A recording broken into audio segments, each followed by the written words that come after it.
Au moins 40 buts. La Belchamber tente de s'échapper en passant entre les deux défenseurs. Il est rapide. Il lance ses comptes. Quelle présence, quelle accélération. Toute une échappée. Oui. Parce que c'était pas des mauvais patineurs là, qui étaient à ses trousses. Et, il n'a pas agrandi l'écart, mais on ne l'a pas rattrapé non plus. Il y avait très peu d'espace et la rondelle est arrivée à lui juste au bon moment pour la pousser derrière le gardien de but du Drakkar. Ramener l'équipe à 2 buts d'écart avec encore tout près de la moitié du match à faire. L'Océanic est de retour dans le match. With 15 minutes to play in the second period. Bécomo took the lead, 1-0. 2 contre 1. Belchamber, la passe est parfaite et le but est marqué par Gagnon. Ben, Belchamber là, qui marque d'abord et ensuite sert une passe absolument impeccable. Pas eu besoin d'étirer les bras ou de ramener son bâton. Quand on dit une passe parfaite, c'est une passe.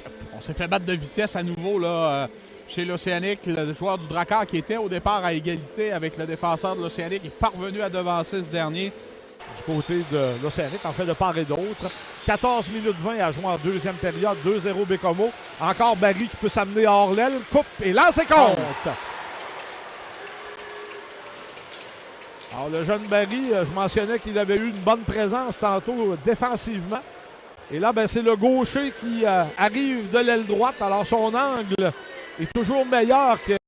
Vient battre Robert d'un tir, mais je pense que Robert aimerait le revoir. Ouais. Oui. Ça a touché possiblement et le gardien et l'extérieur du filet.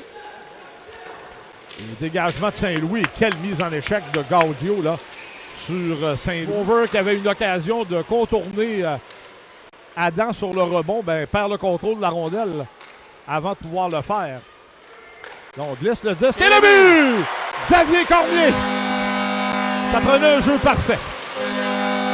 Le tic-tac-toe, Yannick, et l'Océanic s'inscrit à la marque. Parvenu finalement là, à faire bouger la rondelle en territoire offensif et à isoler quelque peu, mais il fallait que ça se fasse très rapidement parce que Cormier n'a pas été longtemps dans l'enclave, Michel.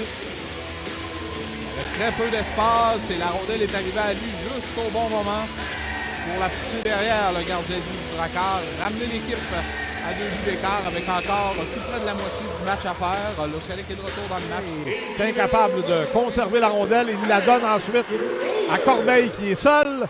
L'arrêt et... Eh bien, c'est Maltais, je pense, qui est venu. Oui. Tire derrière le filet. Adam intervient. Il y a des changements au banc de l'Océanic. Oh là, bonne mise en échec à l'endroit de Chouinard. Robin patine bien, arrive en zone adverse. Oh, la passe à Soucy. Et quel arrêt de la part de Adam pour Ludovic Soucy qui arrive en vitesse en zone adverse, mais perd l'équilibre et la rondelle. Et Gaucher va pouvoir s'amener en 1 contre 1 devant Maltais. Gaucher. Passe du revers pour Corbeil. Corbeil à Gaucher qui lance ses comptes. Alors là, c'est le poids. C'est une question physique, Yannick. Pourtant, c'est pas les 2 plus petits défenseurs de l'Océanic qui étaient là. C'est un bonhomme, évidemment, bien shapé, en mauvais français. 6 pieds 4, 210 livres. Et là, ben, c'est vraiment sa prestance physique. Ouais, belle entrée de zone en croisée avec, je pense que c'était Corbeil, son coéquipier. Et ce dernier vient lui remettre la rondelle.